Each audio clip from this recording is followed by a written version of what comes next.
Hello' everyone, কি খবৰ আপোনালোকৰ? আশা কৰোঁ সকলো ভালে আছে। Welcome back to Ankur N I S Academy. আমি এটা চিৰিজ ষ্টাৰ্ট কৰিছিলোঁ য'ত আমি APSC CCE নহ'লে APSC আণ্ডাৰত হোৱা সকলো ধৰণৰ ডিপাৰ্টমেণ্টেল এক্সামৰ জেনেৰেল ষ্টাডিজ পেপাৰখনৰ কিছুমান কনচেপচুৱেল কুৱেশ্যনবোৰ আমি ডিছকাছ কৰিবলৈ ডেইলি আনি আছিলোঁ, নহয় জানো? আৰু আমি এনেকুৱা কুৱেশ্যনবোৰ চুজ কৰিছিলোঁ যোনবিলাক কুৱেশ্যনত অকণমান কনচেপ্টটো বেছিকৈ লাগিছিল। আৰু এনেকুৱা ধৰণৰ কুৱেশ্যন আছিলে য'ত APSC আমাক ট্ৰাই কৰে যে আমি অলপমান কনচেপচুৱেলি কাৰেক্ট হওঁ। চ' আমি অলৰেডি তাৰ হৈ 11টা ক্লাছ কৰিলোঁ, আজি 12 নম্বৰ ক্লাছ। চ' আজি আমি আৰু এটা নতুন কুৱেশ্যন লৈ আহিছোঁ য'ত আমি আছামৰ এনচিয়েণ্ট হিষ্ট্ৰী কথা পাতিম। আজি ক্লাছটো ষ্টাৰ্ট কৰাৰ আগত মই আপোনালোকৰ পৰা জানিব বিচাৰোঁ আপোনালোকে বাৰু আমাৰ এই চিৰিজটো ভাল পাইছেনে? যদি ভাল পাইছে আপোনালোকে আমাক কমেণ্ট ছেকশ্যনত জনাব আৰু আপোনালোকৰ লগ বন্ধুবোৰৰ লগত এই চিৰিজটো শ্বেয়াৰ কৰিব। ঠিক আছে? চ' আহক পলম নকৰোঁ আৰু আজি আমাৰ ভিডিঅ'টো ষ্টাৰ্ট কৰোঁ। চ' আজি প্ৰশ্নটো আছে, consider the following statement in regard to the ancient history of Kamarupa and its kings of various dynasties. মানে আমাৰ এনচিয়েণ্ট আছামৰ কথা কৈ আছে, মানে এনচিয়েণ্ট কামৰূপাৰ কথা কৈ আছে, লগত তাৰ ভেৰিয়াছ ডাইনেষ্টিৰ কথা কৈছে। ত' প্ৰথম ষ্টেটমেণ্টটো হ'ল, the founder of the Varman dynasty was Kumar Bhaskar Burman. Option 2, the last king of Salastamba dynasty was Tyak Singha.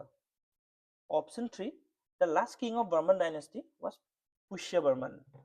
আৰু option 4 হৈছে, the last king of Pala dynasty was Dharmapala. কুৱেশ্যনটো আমাৰ একচুৱেলি ক'ব গ'লে বহুত বেছি ইজি হয়। ষ্টিল যিহেতু আমাৰ APSC কোনোবা এটা ডিপাৰ্টমেণ্টেল এক্সামত আহিছে, চ' ভাবিলোঁ এবাৰ লৈ আহোঁ, কাৰণ মই যদি আজি ডিছকাছ কৰিলোঁ এটা ৰিভিজনো হৈ যাব সৰু সুৰা, প্লাছ আপোনালোকৰ ধৰি লওক কি হ'ব আৰু এবাৰ বেলেগকৈ ৰিভিজন দিবলগীয়া নহয়। ঠিক আছে?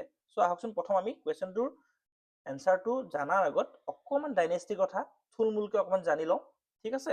চ' পোনপ্ৰথমে আমাৰ যদি ক'ব যাওঁ পোনপ্ৰথমে কি ডাইনেষ্টি আছিলে? দানৱা ডাইনেষ্টি। হ'ব, কি আছিলে? দানৱা ডাইনেষ্টি। দানৱা ডাইনেষ্টি। ঠিক আছে? চ' দানৱা ডাইনেষ্টিৰ ফাউণ্ডাৰ কোন আছিলে? আমাৰ মহিৰাংগা দানৱ, নহয় জানো? মহিৰাংগা দানৱা, হয়নে? হয়। তাৰপিছত আহিলে আমাৰ ভৌমা ডাইনেষ্টি। কি আহিলে? ভৌমা ডাইনেষ্টি। ভৌমা ডাইনেষ্টিৰ আমাৰ ফাউণ্ডাৰ কোন আছিলে? নৰকাসুৰ, হয়নে? নৰকাসুৰ। আৰু নৰকাসুৰৰ পুতেক আছিলে ভগদত্ত। ভগদত্ত। আৰু আমি ভগদত্তৰ কথা ক'ত মেনশ্যন পাওঁ? আমি মহাভাৰতত মেনশ্যন পাওঁ, হয়নে? মহাভাৰতত মেনশ্যন পাওঁ। ঠিক আছেনে? আমি মহাভাৰতত আমি ভগদত্তৰ কথা মেনশ্যন পাওঁ, নহয় জানো? তাৰপিছত আপোনাৰ যিহেতু আমাৰ এইখিনি আমাৰ হৈ গ'ল, ঠিক আছে? এতিয়া আমাৰ এই দুটা ডাইনেষ্টি গ'ল, দানৱা ডাইনেষ্টি আৰু ভৌমা ডাইনেষ্টি। তাৰপিছত আহিলে আমাৰ বৰ্মন ডাইনেষ্টি। কোন ডাইনেষ্টি আহিলে? Varman dynasty. Varman dynasty. Varman dynasty কেতিয়াৰ পৰা আছিলে? 350 পৰা 650 CE। মনত থাকিবনে? 350 পৰা 650 CE লৈকে আছিলে। আৰু বৰ্মন ডাইনেষ্টিৰ ফাউণ্ডাৰ কোন আছিলে? পুষ্য বৰ্মন। কোন? পুষ্য বৰ্মন। আৰু পুষ্য বৰ্মনৰ কণ্টেম্পৰেৰী ৰজা, মানে সমসাময়িক ৰজা কোন আছিল জানেনে? সমুদ্ৰগুপ্তা। সমুদ্ৰগুপ্তা। মানে ইয়াৰ পৰা কি বুজা হ'ল? মানে সেই সময়ত আমাৰ কণ্টেম্পৰেৰী ইণ্ডিয়াত গুপ্তা এম্পায়াৰ আছিলে। কণ্টেম্পৰেৰী ইণ্ডিয়াত গুপ্তা এম্পায়াৰ আছিলে। মনত থাকিবনে? সেই সময়ত আমাৰ কণ্টেম্পৰেৰী ইণ্ডিয়াত কোন আছিলে? গুপ্তা এম্পায়াৰ আছিলে। চ' পুষ্য বৰ্মনৰ পিছত কোন আহিলে আমাৰ? তেওঁৰ পুত্ৰ আহিলে সমুদ্ৰ বৰ্মন। সমুদ্ৰ বৰ্মন। ঠিক আছে? তাৰপিছত আহিলে আমাৰ বালা বৰ্মন, নহয় জানো? বালা বৰ্মন। তাৰপিছত আহিলে কল্যাণ বৰ্মন। এনেকে কৰি কৰি বহুত কেইজন মাজত ৰজা আহি অৱশেষত আহিলে আমাৰ অৱশেষত আহিলে আমাৰ কুমাৰ ভাস্কৰ বৰ্মন। কুমাৰ ভাস্কৰ বৰ্মন। ঠিক আছে? কুমাৰ ভাস্কৰ বৰ্মন। এতিয়া কুমাৰ ভাস্কৰ বৰ্মনকে বৰ্মন ডাইনেষ্টিৰ চবতছে গ্ৰেটেষ্ট ৰুলাৰ বুলি কোৱা হয়। কি বুলি কোৱা হয়? চবতছে গ্ৰেটেষ্ট ৰুলাৰ। ঠিক আছে? তেওঁৰ সময়ত আমাৰ ফৰেন ট্ৰেভেলাৰ হিউৱেন চাং আহিছিল। কোন আহিছিল? Hiuen Tsang. ঠিক আছেনে? হিউৱেন চাং আহিছিল। আৰু হিউৱেন চাঙৰ চবতছে ফেমাছ কিতাপখন CUKত আমাৰ সেই সময়ৰ কামৰূপৰ বৰ্ণনা দি থোৱা আছে। CUKত সেই সময়ত কামৰূপৰ বৰ্ণনা দি থোৱা আছে। ঠিক আছে? চ' আমাৰ কুমাৰ ভাস্কৰ বৰ্মন কোন আছিলে বৰ্মন ডাইনেষ্টিৰ লাষ্ট ৰুলাৰ আছিলে তাৰ পিছত বৰ্মন ডাইনেষ্টিৰ পিছত কি ৰুলাৰ আহিল কি আহিলে আমাৰ আহিলে ম্লেচ্ছা ডাইনেষ্টি কি আহিলে ম্লেচ্ছা ডাইনেষ্টি ঠিক আছে ম্লেচ্ছা ডাইনেষ্টি কেতিয়াৰ পৰা কেতিয়ালৈকে 655 ৰ পৰা 900 CE লৈকে আছিলে 655 ৰ পৰা 900 CE লৈকে আৰু ইয়াৰ ফাউণ্ডাৰ আছিলে সালাস্তম্ভা ঠিক মন থাকিব ইয়াৰ ফাউণ্ডাৰ আছিল সালাস্তম্ভা মন থাকিবনে ইয়াৰ ফাউণ্ডাৰ আছিল সালাস্তম্ভা ঠিক আছে আৰু কিছুমান জেগাত এওঁকে অৱন্তি বৰ্মন বুলি কোৱা যায় মানে বহুত আমাৰ হিষ্ট্ৰী মানে মানুহে বহুত কিটা থিওৰি আছে এটা থিওৰি মতে এওঁক অৱন্তি বৰ্মন বুলি কোৱা যায় সো এটো সিউৰিটি কতো নাই ষ্টিল কোনবা এটা থিওৰি মতে সালাস্তম্ভা এজন বেলেগ মানুহ অৱন্তি বৰ্মন এজন বেলেগ মানুহ আৰু কিছুমান থিওৰি মতে দুইজন একেজন মানুহ ঠিক আছে আৰু ম্লেচ্ছা ডাইনেষ্টিৰ কেপিটেল আছিলে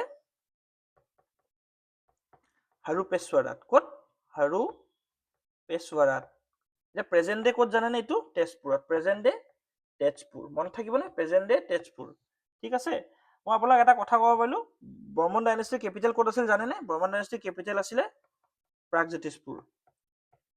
প্ৰাগজ্যোতিষপুৰ মন ৰাখিব প্ৰাগজ্যোতিষপুৰ ঠিক আছে হ'ব এতিয়া কথা হ'ল আমাৰ ম্লেচ্ছা ডাইনেষ্টি কোনে ফাউণ্ড কৰিলে সালাস্তম্ভা ডাইনেষ্টি সালাস্তম্ভাই কৰিলে আৰু তেওঁলোকৰ কেপিটেল কি আছিলে হাৰুপেশ্বৰা মানে হাৰুপেশ্বৰা বৰ্তমান সময়ৰ কোন জেগা তেজপুৰ ঠিক আছে সো আৰু তেওঁলোকৰ সবতছে পাৱাৰফুল কিং কোন আছিল জানে শ্ৰী হৰ্ষদেৱা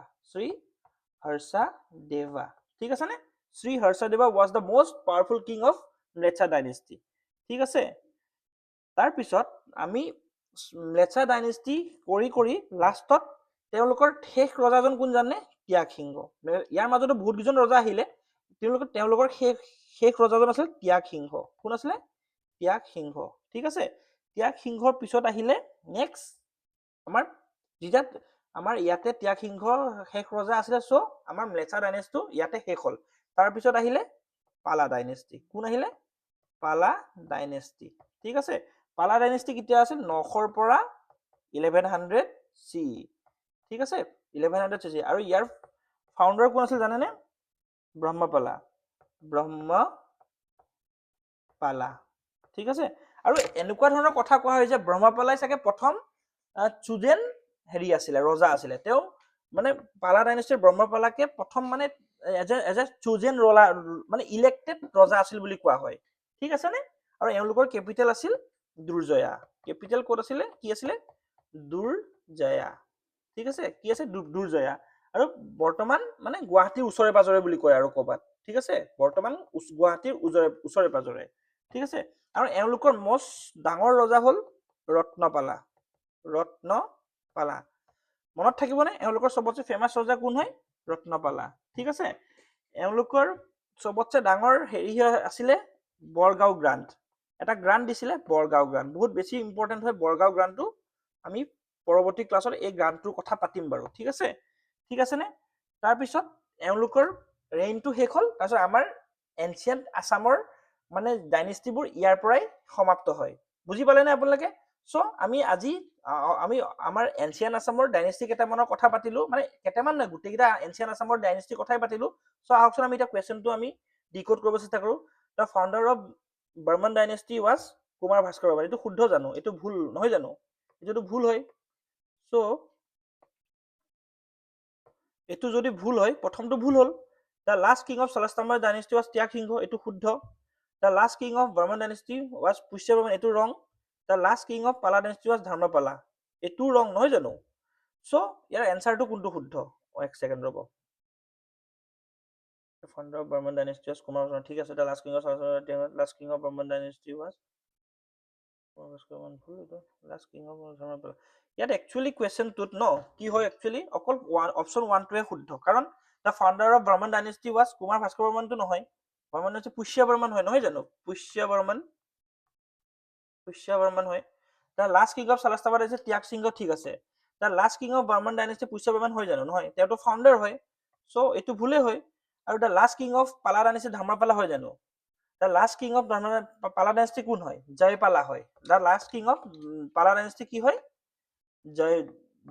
এক সেকেন্ড হ'ব কোন হয় জয়পালা কোন হয় জয়পালা ঠিক আছে সো এই কোৱেশ্চনটো যদি আমি চাব যাওঁ ন একচুৱেলি এপিএসসি চাগে এইটো কোৱেশ্চনটোৱে ভুল হৈছে কাৰণ অপচন 1 টো ভুল অপচন 2 টো ভুল অপচন 3 টো ভুল হয়নে so actually correct answer only option 1 হ'ব ঠিক আছে নে মন থাকিব না আপোনালোকৰ এইটো এপিএসসি এনেকুৱা ধৰণৰ সৰু সুৰা ভুল কৰি থাকে যোনটো একচুৱেলি সৰু সুৰা নহয় ক'ব গ'লে ডাঙৰে হয় ষ্টিল এইটো এনসাৰ হ'ব লাগে অকল অপচন 1 ঠিক আছে নে সো ইয়াত এটাও কাৰেক্ট এনসাৰ নাই মই আপোনালোকক জাষ্ট কোৱেশ্চনটো দেখি পেলাই লৈ আহিলো আশা কৰো আপোনালোকে আজি কোৱেশ্চনটো ভাল পালে কোৱেশ্চনটো যদি ভাল পাইছে আপোনালোকে চাব যদি কনসেপ্টটো ক্লিয়াৰ নাই আমাৰ বাস্তৱ ছাৰে এনচিয়ান আসাম বহুত বেছি ভালকে কৰি থোৱা আছে আপোনালোকে সেই ভিডিঅটো ফলো কৰিব মই আপোনাৰ আই বাটনত দি দিম আপোনালোকে এই এনচিয়ান আসামৰ গোটেই ক্লাছটো ভালকে চাব গোটেই এনচিয়ান আসামৰ গোটেই একদম আপোনাৰ আৰম্ভণিৰ পৰা শেষলৈকে গোটেই কনসেপ্ট আপোনালোকৰ ক্লিয়াৰ হৈ যাব আশা কৰো ভিডিঅটো ভাল পালে ভিডিঅটো ইমানতে সামৰিছো ধন্যবাদ